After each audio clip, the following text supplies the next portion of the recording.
Captain Sarah Chen stood at the helm of the UES Pathfinder, watching the unfamiliar stars of the Carina sector drift past the bridge's panoramic viewport. After 6 months of deep space exploration, her crew had settled into the comfortable rhythm of routine surveys and stellar mapping. But that routine was about to be shattered forever. "Captain, I'm picking up something unusual," Lieutenant Rodriguez called from the sensor station. His dark eyes were fixed on the holographic display, brow furrowed in concentration. Well, I'm not entirely sure what it is." Chen moved to his station, her magnetic boots clicking against the deck plates. "Define unusual, Lieutenant." "It's a gravitational anomaly, but it's perfectly symmetrical. Too symmetrical to be natural." Rodriguez's fingers danced across the controls, bringing up a 3-dimensional representation of the phenomenon. And there's something at its center. Something big. The object at the heart of the anomaly was massive, at least 3 kilometers long. Its hull was a deep iridescent black that seemed to drink in the light from nearby stars. The design was unlike anything humanity had ever encountered, with sweeping curves that defied conventional engineering and sections that appeared to fold into impossible geometries. "Full stop," Chen ordered. "Dr. Patel, what are we looking at?" The ship's chief xenorchaeologist was already studying the readings with intense fascination. "It's a ship, Captain, but the construction materials, they're not just advanced. They shouldn't be possible. The atomic structure is in a state of quantum flux." Before Chen could respond, the ship's AI chimed in. "Captain, I'm detecting energy signatures consistent with active systems. The vessel appears to be in some form of standby mode." That was impossible. Any ship this far from civilization should have been dead for centuries. "Life signs."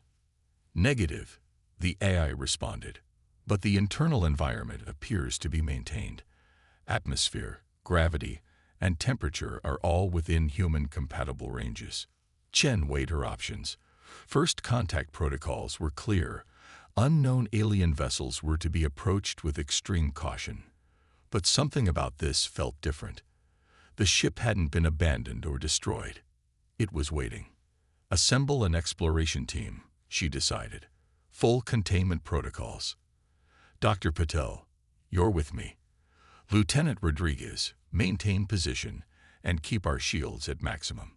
If anything so much as twitches wrong, you pull us out immediately." The boarding team assembled in the shuttle bay.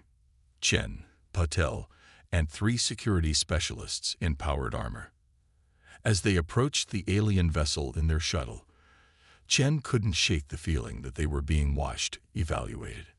They found an airlock that responded to their presence, cycling open with a soft hiss of perfectly preserved seals. The interior was illuminated by strips of light that activated as they moved forward, revealing corridors that seemed to shift and change when viewed from different angles. "This architecture," Patel whispered in awe, "it's responding to us. The whole ship is one massive adaptive system." They made their way deeper into the vessel, following the trail of activating lights. The ship's internal layout seemed to guide them, subtly directing their path until they reached what could only be the bridge. The moment they stepped inside, everything changed. Surfaces that had appeared solid became fluid, flowing like liquid metal. Displays materialized in the air around them, showing star charts, tactical information, and streams of data in dozens of unknown languages. A voice filled the chamber, neither male nor female, neither young nor old. "Human presence detected. Initiating integration protocols." "We mean no harm," Chen said automatically, though she suspected the ship already knew that. "We're explorers from Earth." "Purpose understood," the voice replied. "I am the combat intelligence designated Prometheus. This vessel was created to save humanity." Patel stepped forward, his scientific curiosity overriding caution. "Save humanity from what?" The displays shifted, showing a massive fleet of ships moving through space. Their design was organic, predatory, with hulls that looked like polished bone. "The Harvester's approach. They have consumed 17 civilizations. Humanity is next. Chen felt her blood run cold. How long? Their scout vessels will enter human space in 72 hours. The main fleet follows 6 days behind. The liquid metal surfaces rippled. This vessel was created by a faction of humanity from an alternate timeline. They sent it here, to this precise moment, to prevent their fate from becoming yours. You're saying this ship is from an alternate future? Chen asked, struggling to process the implications. Correct. In my timeline, humanity fought bravely, but was unprepared. The harvesters destroyed Earth and most of the colonies. The survivors spent 50 years developing the technologies in this vessel.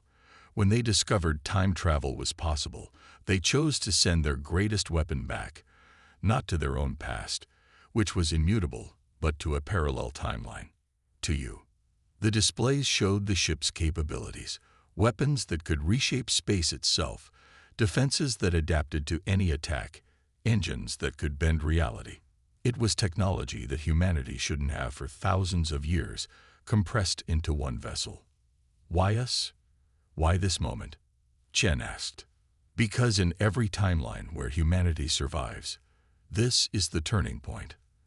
The moment when humanity proves it can adapt faster, think more creatively, and fight more determinedly than any other species in the galaxy. Prometheus paused. The question is, will you accept the responsibility?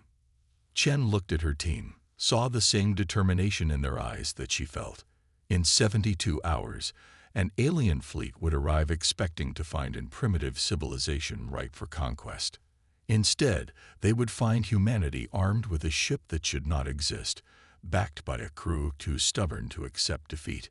Show us everything, Chen said.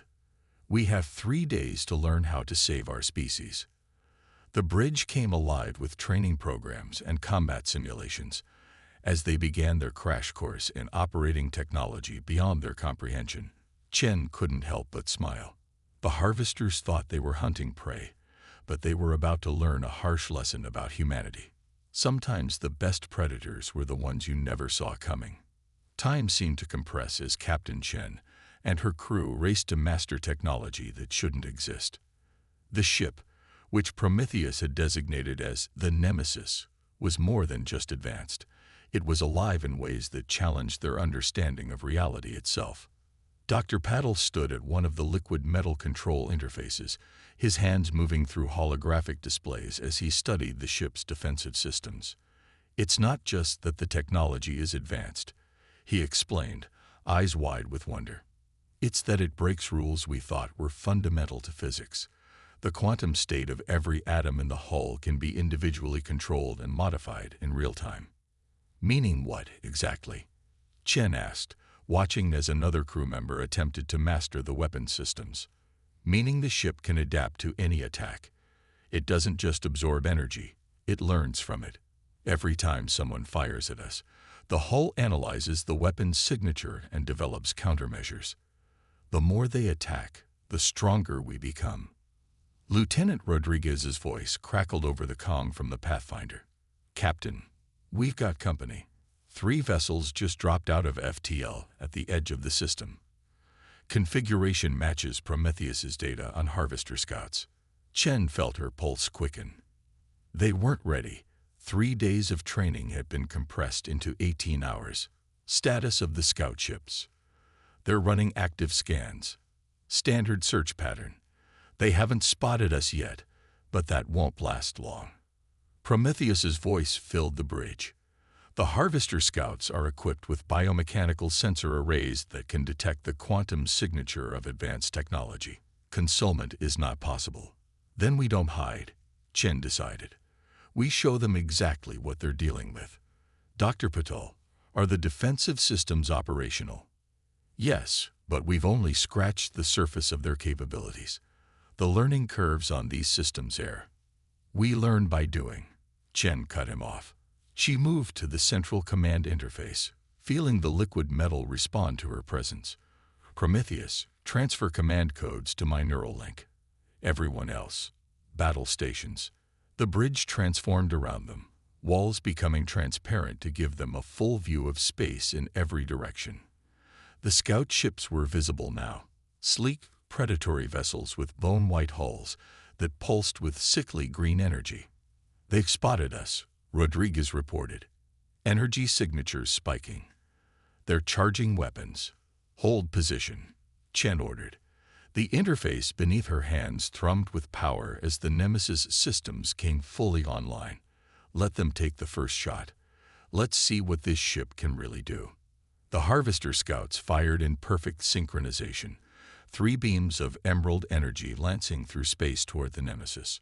Chen felt the ship's consciousness brush against her mind through the neural link, suggesting possibilities, showing her options she would never have conceived. "Initiating adaptive defense sequence," Prometheus announced. The hull rippled like water, its quantum structure shifting. The enemy beams struck and were absorbed completely, the energy disappearing into the microscopic machinery that made up the ship's skin. "Energy absorption complete," Paddle reported, his voice tight with excitement. "The hull it's not just storing the energy, it's improving itself using the attack pattern data. We're actually stronger now than we were 10 seconds ago." The Harvester scouts broke formation, spreading out to surround the Nemesis. Their next volley would come from multiple angles, trying to overwhelm their defenses through sheer firepower. Chen smiled. Through the neural link, she could feel the ship's eagerness to demonstrate its true capabilities. "Let's show them what happens when you pick a fight with humanity." Prometheus, active countermeasures. "Let's return their greeting." The Nemesis's hull began to glow, the absorbed energy channeling through pathways that defied conventional physics. When the ship fired, it didn't launch missiles or energy beams. It unleashed waves of pure space-time distortion, turning the scouts' own defensive screens against them. 2 of the enemy vessels spiraled out of control, their biomechanical systems overwhelmed by feedback loops they'd never encountered before. The third managed to stabilize, but its attempt to retreat was cut short as Chen ordered a precision strike that sheared through its primary power core. "All 3 scout ships disabled," Rodriguez reported, his voice filled with awe. "They're launching escape pods. The crews are abandoning ship." "Let them go," Chen ordered. "Let them run back to their fleet. Let them tell their leaders exactly what they found here." She turned to her crew, seeing the same mix of exhaustion and exhilaration on their faces that she felt. This was just the beginning. The real test comes when their main fleet arrives. Prometheus's displays shifted, showing the movements of the much larger Harvester force that was still en route. The scout ship's destruction will accelerate their timeline. The main fleet will arrive in approximately 72 hours. Then we have 72 hours to master every weapon, every defense, every impossible thing this ship can do. Chen looked at her crew. "The Harvesters think they're the apex predators of the galaxy. Time to show them that humanity just got an upgrade." As her crew returned to their training with renewed determination, Chen studied the tactical displays. The Nemesis had exceeded even her wildest expectations in its first combat test. But the real battle was still to come. And this time, they would be facing an armada commanded by beings who had never known defeat. Humanity's greatest test was approaching. And thanks to a gift from an alternate timeline, they finally had the tools to pass it. In the aftermath of their victory over the scout ships, the true nature of the Nemesis began to reveal itself.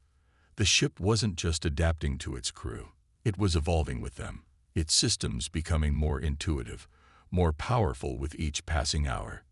Dr. Paddle stood before the assembled crew in what they'd started calling the living room, a chamber that reconfigured itself to match their needs. Holographic displays surrounded him, showing the intricacies of the ship's quantum architecture. "The Harvesters aren't just aliens," he explained, his voice tight with controlled anger. "They're parasites. They don't just conquer civilizations, they consume them. Their technology, their knowledge, their very essence. Everything that made them unique is absorbed into the Harvester collective. And that's what they plan to do to Earth." Chen asked, though she already knew the answer. "According to Prometheus's records, yes. But there's something else." Patil gestured, and the displays shifted to show detailed scans of the destroyed scout ships. Their technology. It's not all theirs. We're seeing elements from dozens of different civilizations, all twisted and repurposed to serve the Harvester's needs. Lieutenant Rodriguez, who had transferred from the Pathfinder to serve as tactical officer, leaned forward. So they're not just killers, they're thieves.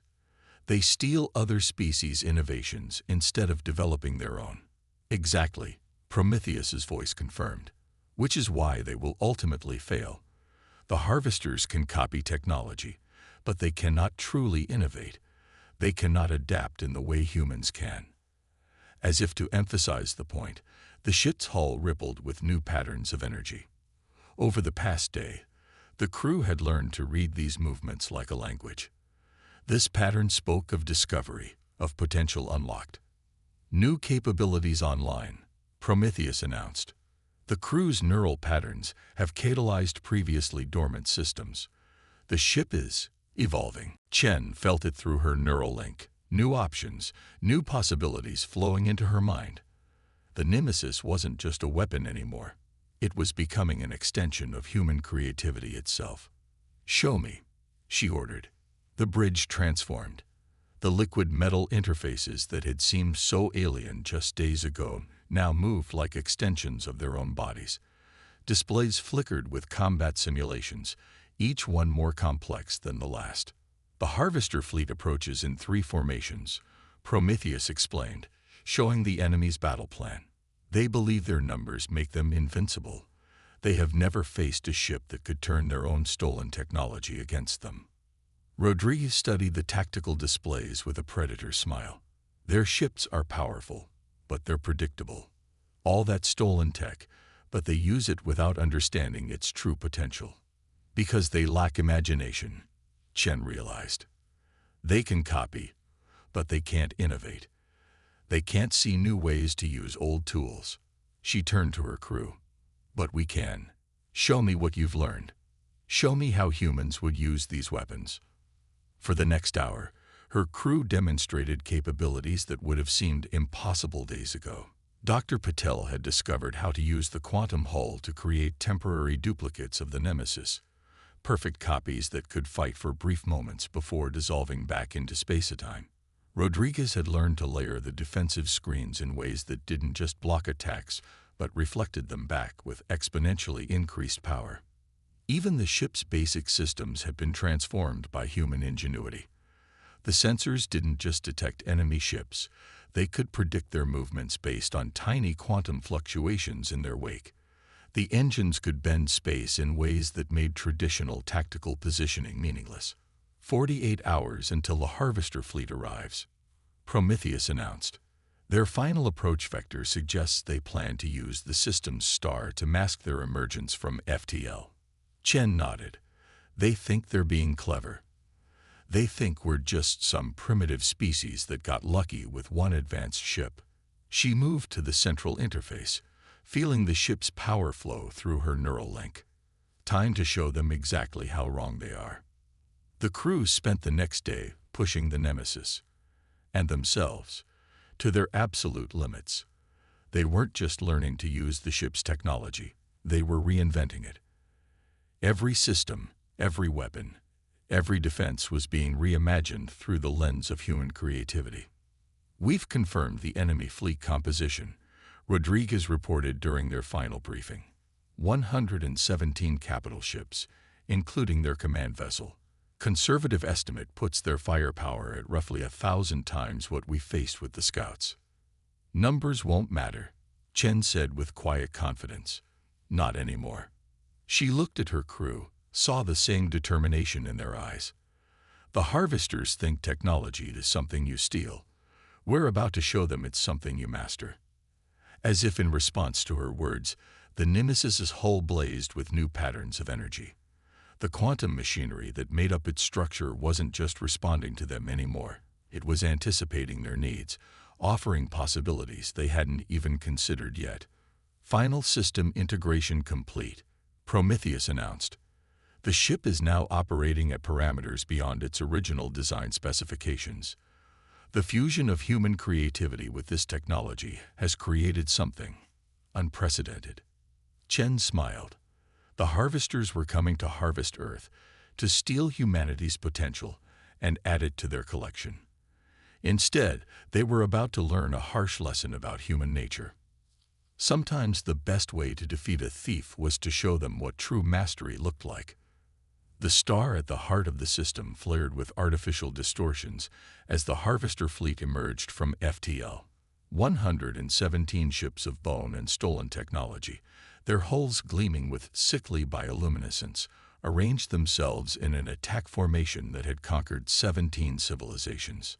Captain Chen watched them through the Nemesis's quantum-enhanced sensors, her neural link translating vast streams of tactical data into intuitive understanding. The enemy fleet was impressive, but she could already see the flaws in their approach. They're arranging themselves in a theta pattern assault formation. Rodriguez reported from his station. Standard harvester tactics. They'll try to envelope us in a three-dimensional killing field. Let them try, Chen replied.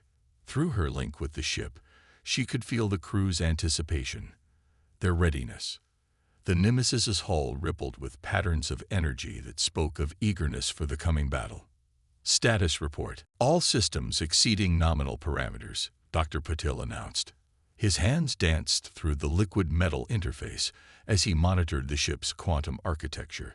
The hull's adaptation rate is 300% higher than during our engagement with the scouts. Whatever they throw at us, we'll learn from it faster than they can adjust. The enemy fleet's command ship, a massive vessel that dwarfed its escorts, moved into position. Its surface writhed with stolen technologies, each one twisted to serve the harvester's parasitic nature. They're broadcasting, Prometheus announced. The message is interesting. A voice filled the bridge, a chorus of stolen voices speaking as one. Primitive vessel, you have accessed technology beyond your species' development level. Surrender now, and your civilization's essence will be preserved within the collective. Resist, and you will be harvested without mercy. Chen smiled. Send them our response, Prometheus, just like we planned. The Nemesis's quantum processors decoded the harvester's transmission protocols, then sent back a simple message: come and take it. The harvester fleet's response was immediate and overwhelming. 117 ships opened fire simultaneously, unleashing a barrage of energy weapons and exotic particles that would have annihilated a planet. But the Nemesis wasn't there anymore. Chen had already executed the maneuver they'd practiced, a combination of quantum teleportation and localized space-time manipulation that the human crew had invented during their training. The ship didn't just dodge. It appeared to fragment into dozens of perfect copies, each one absorbing and redirecting a portion of the enemy's attack. Energy absorption at 200% capacity, Paddle reported, his voice tight with excitement. The hull is learning from every hit, adapting its quantum structure to match their attack patterns. Now, Chen ordered, show them what we can do with their own energy. The Nemesis's hull blazed with stolen power, but instead of simply firing it back, the ship channeled it through the new systems the crew had developed. The energy was transformed, filtered through human creativity and understanding, becoming something the harvesters had never seen before. The counterattack didn't just target the enemy ships, it targeted the stolen technology within them. Quantum resonance waves rippled through space, causing the harvesters' borrowed innovations to turn against them. Ships began to break formation as their systems rebelled, centuries of stolen knowledge suddenly refusing to obey their parasitic masters. They're adapting, Rodriguez warned. Second attack wave incoming. They're switching to biological weapons. Massive tentacles of living metal erupted from the harvester ships, reaching across space like hungry predators. But Chen had anticipated this. Execute Protocol Prometheus. The Nemesis's hull shifted again, its quantum structure reorganizing into patterns that mimicked and then improved upon the enemy's biological technology. The ship extended its own tendrils of living metal, but these were guided by human insight, moving with a precision and creativity that the harvesters couldn't match. Their biological systems are operating on standard evolutionary algorithms, Paddle explained, his fingers flying across his interface. But we're rewriting the rules of evolution in real time. Every adaptation they make, we counter with 3 of our own. The space around them became a writhing battlefield of impossible technology. But wherever the harvesters attacked with stolen innovation, they found themselves facing human creativity. Their weapons were turned against them, their defenses unraveled by strategies they couldn't predict. Enemy fleet showing signs of distress, Prometheus reported. Their command and control structure is breaking down. They have never encountered an opponent that could not only match their technological level, but exceed it through pure innovation. Chen watched as another wave of harvester ships fell into chaos, their stolen systems rebelling against them. They thought technology was something you take, she said quietly. Time to show them it's something you master. The Nemesis's hull blazed with new patterns as the crew implemented their final strategy, one that would demonstrate exactly why humanity's greatest strength wasn't the technology they possessed, but their ability to reimagine its very nature. The battle that would decide Earth's fate was far from over, but already the harvesters were learning a harsh lesson. They had spent millennia stealing the tools of other civilizations, but they had never faced a species that could take those tools and transform them into something entirely new. The hunters had become the hunted, and humanity was about to show them exactly what that meant. The Harvester command ship hung in space like a wounded predator, its bone-white hull scarred by weapons it had never been meant to face. Around it, the remnants of its once mighty fleet struggled to maintain formation as their stolen technologies continued to rebel against them. But Captain Chen knew better than to underestimate them. Through the Nemesis's quantum sensors, she could see the enemy flagship's systems reconfiguring, preparing for one final desperate assault. They're channeling all remaining power to their primary weapons array, Rodriguez reported, his eyes fixed on the tactical display. Every ship they have left, feeding energy into one massive strike. Dr. Patel's hands moved through the liquid metal interface, analyzing the enemy's preparations. The combined output, it's beyond anything we've encountered. They're burning out their own systems to power this attack, because they finally understand what they're facing, Chen said quietly. Through her neural link with the Nemesis, she could feel the ship's systems humming with anticipation. They know they can't win a drawn-out battle against human creativity, so they're trying to end it in one blow. The enemy flagship's surface began to ripple as stolen technology from a dozen dead civilizations was cannibalized for one ultimate weapon. The remaining harvester ships moved into a spiral formation, creating a channel of focused energy that would amplify their leader's attack to apocalyptic levels. Impact in 60 seconds, Prometheus announced. Traditional defensive measures will be insufficient. The energy output exceeds our hull's absorption capacity by several orders of magnitude. Chen smiled. Good thing we're not planning to use traditional measures. She opened a channel to her crew. Initialize Project Synthesis, just like we practiced. The Nemesis's hull began to transform, not just at the quantum level, but at the very foundations of its existence. The crew had spent their final hours not just mastering the ship's technology, but fundamentally reimagining what it could be. 30 seconds to impact, Rodriguez called out. The enemy beam was visible now, a spear of concentrated energy that contained enough power to shatter a planet. Project Synthesis at 50%, Paddle reported. The ship's interior was changing around them, walls becoming transparent as reality itself seemed to blur. The quantum restructuring is stable. We're actually doing it. They were attempting something that even the ship's original designers hadn't conceived. A complete synthesis of human consciousness with quantum machinery. Not just controlling the technology, but becoming one with it. 10 seconds. The enemy beam lanced forward, carrying with it the combined might of a dozen stolen civilizations. Project Synthesis complete, Prometheus announced, its voice merging with the crew's thoughts as the barrier between human and machine dissolved. We are one. The Nemesis didn't try to dodge the attack. Instead, it opened itself to it, not as a ship but as a manifestation of human will made real through quantum engineering. The enemy beam struck, and found itself facing not a vessel, but the combined consciousness of a human crew who had learned to think in quantum possibilities. The energy didn't impact the hull. It was caught in a web of human imagination, each crew member's mind working in perfect harmony with the ship's systems to reshape and redirect the attack. The power that should have destroyed them instead became fuel for something new. The Nemesis transformed. Its hull didn't just absorb the energy. It used it to evolve into something that transcended the boundaries between technology and consciousness. The quantum machinery became an extension of human creativity itself, each atom moving in perfect synchronization with the crew's thoughts. Impossible. The Harvester command ship's transmission was filled with something its species had never known before. Fear. What are you? We are humanity, Chen replied, her voice echoing with the combined will of her crew and ship. We don't steal technology. We master it. We don't copy innovation. We transform it.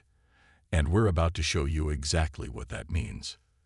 The Nemesis released its power, not in a beam or wave, but in a cascade of pure possibility. Reality rippled around the Harvester fleet as human imagination reshaped the very laws of physics. Their stolen technology didn't just fail. It was transformed, reconstructed according to humanity's understanding of what it could truly become. The enemy ships hung frozen in space, their systems no longer responding to their parasitic masters. The knowledge and innovation they had stolen over millennia had been awakened, given new purpose through human creativity. Your choice, Chen announced to the defeated fleet. Surrender and learn to create rather than steal, or be unmade by the very technology you thought you controlled. Humanity stands ready to teach or to end you. Decide. One by one, the Harvester ships powered down their weapons. For the first time in their species' history, they had encountered something they couldn't simply consume and corrupt: human innovation guided by human will. As the enemy fleet surrendered, Chen felt the Nemesis's systems pulse with satisfaction. The ship had been sent back through time to save humanity, but in doing so, it had helped humanity discover its greatest strength: the ability to take technology beyond its creator's dreams. The Harvesters had spent millennia believing they were the galaxy's apex predators. Instead, they had become the catalyst for humanity's next evolution, a perfect synthesis of consciousness and quantum engineering that would reshape the very nature of what was possible. The ship that shouldn't exist had done more than save Earth. It had shown humanity a path to the stars that no one had ever imagined before, not through theft or conquest, but through the endless possibilities of human creativity.